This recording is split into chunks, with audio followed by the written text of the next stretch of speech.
Dès mon retour à Ithaque, je n'avais plus envie ni de prendre la mer, ni d'aller faire la guerre, ni même de redevenir roi. J'ai confié cette charge à mon fils Télémaque, c'est lui désormais qui gouvernerait notre île d'Ithaque, les îles avoisinantes et les terres que nous possédions de l'autre côté sur le continent, où allaient là les troupeaux de bœufs qui étaient sous la houlette de mon bouvier fidèle Philoétios. J'avais du temps à rattraper avec Pénélope. Elle n'avait rien perdu de sa fougue amoureuse. J'étais même assez étonné de voir qu'elle connaissait la position d'Andromaque, dont on riait quand, au pied des murailles de Troie, assis autour d'un feu, mes compagnons et moi-même échangions des blagues de soldats. Pénélope la pudique. Je souris en pensant à son père, le seigneur Icarios, qui a fait dresser à Sparte une statue de la pudeur avec les traits du visage de sa fille, Pénélope la pudique. Enfin, si je peux dire comme ça, parce que si on la compare à sa cousine, c'est vrai qu'elle est pudique. Pénélope, c'est la cousine d'Hélène. Eh oui, la belle Hélène, celle pour qui nous avons fait la guerre pendant 10 ans. Enfin, certains disent que nous nous sommes battus pour un fantôme, un clone comme vous diriez, et que la véritable Hélène a passé ses 10 années en Égypte, jusqu'à ce que son mari, le roi Ménélas, ne vienne la rechercher. Pénélope, la première fois que je l'ai rencontrée, c'était à Sparte. Je faisais partie de la foule des prétendants venus pour demander la main de la belle Hélène. Hélène, la fille du roi Pindare, ou la fille de Zeus, puisque dans chaque famille, on se glorifie d'avoir pour ancêtre un dieu. Et là, pas n'importe quel dieu. Mais bien vite, j'ai compris que Hélène ne m'était pas destinée.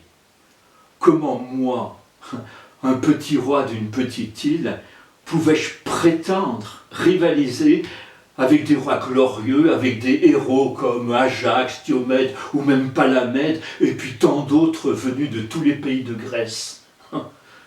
Et puis j'ai renoncé à cette idée d'épouser Hélène dès que j'ai rencontré Pénélope. C'est vrai.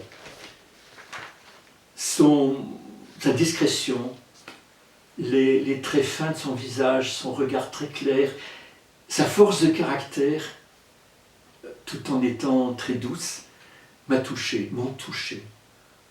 Et c'est vrai que je suis tombé tout de suite amoureux. Et j'ai su que c'est avec elle que j'avais envie de passer tous les jours de ma vie.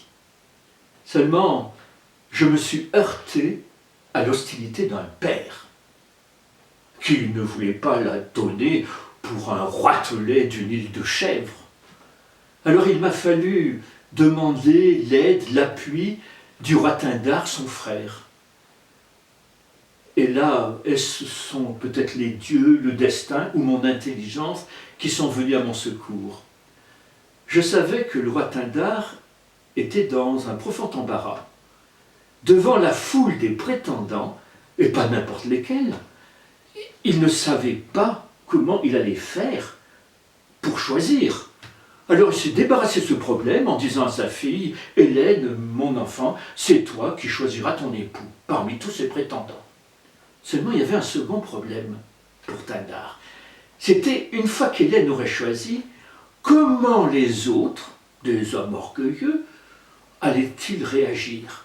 Sans doute serait-il vexé, furieux d'avoir été rejeté, peut-être cela entraînerait-il quelques querelles, voire même une guerre. Comment se tirer comme ça de ce mauvais pas? Alors moi j'ai proposé au roi Pindare un marché. Je lui ai dit, roi Pindare, si en parlant à ton frère Icarios, tu m'aides à obtenir la main de Pénélope, moi je veux bien à mon tour t'aider. Oh, le roi Pindare a accepté ma proposition. Et je lui ai dit, voilà, il va falloir que les prétendants fassent un serment, mais un serment sacré. et qui soit même ratifié par les dieux. Un serment qui se passera dans un temple. Là, tu feras le sacrifice d'un cheval, et sur la bête sacrifiée, les prétendants devront jurer deux choses. D'abord, qu'ils accepteraient le choix d'Hélène, et ensuite, ils devraient promettre de venir à son secours si jamais il arrivait quelque malheur. Le roi Tindar m'a remercié, et les prétendants ont fait ce serment sur le cheval. Hélène a fait son choix. Et là, j'étais un peu surpris de voir que, au lieu de choisir un homme comme Ajax, qui représentait la force, ou bien Palamède, qui était intelligent, qui était beau, non. Son choix s'est porté sur le roi Ménélas, un brave homme, mais quelque peu falot. En tout cas, le roi Tindar a tenu sa promesse, il a parlé à son frère Icarios, qui a accepté de me donner sa fille comme épouse. Enfin, pas tout de suite, parce qu'il y avait d'autres hommes qui prétendaient à la main de Pénélope. Alors, le seigneur Icarios a déclaré qu'il donnerait sa fille à celui qui remporterait une course à pied dont il a déterminé le parcours lui-même dans les rues de Sparte. Inutile de vous dire que cette course à pied, je l'ai remportée haut le pied. Et c'est comme ça que j'ai épousé Pénélope. Le jour de notre départ, au moment où elle est montée dans le char pour se mettre à mes côtés, char qui allait nous transporter jusqu'au port d'où nous attendait un bateau en partance pour Ithaque, voilà le seigneur Icarios qui est apparu en courant et qui nous a supplié de rester à Sparte, en nous disant « Mais qu'est-ce que vous allez faire dans cette île de chèvres? C'est ça votre ambition? Élever les chèvres, faire des fromages, au lieu de rester dans une ville brillante comme Sparte ?» Et il s'est tourné vers sa fille en lui disant « Et toi, ma fille, tu sais très bien que dans cette île montagneuse, tu ne pourras même pas faire de cheval. » Alors moi, un peu agacé, je me suis tourné vers Pénélope, je lui ai dit « Bon, c'est à toi de décider. Ou tu restes à Sparte avec ton père, ou tu viens avec moi à Ithaque. » Pénélope n'a rien répondu, elle a détourné la tête, elle a tiré son voile pour cacher son visage, afin que l'on ne voie point la rougeur de son front. Son père a tout de suite compris qu'elle m'avait choisi.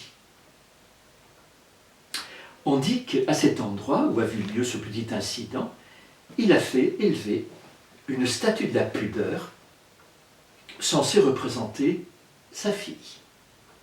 Et voilà comment j'ai épousé Pénélope.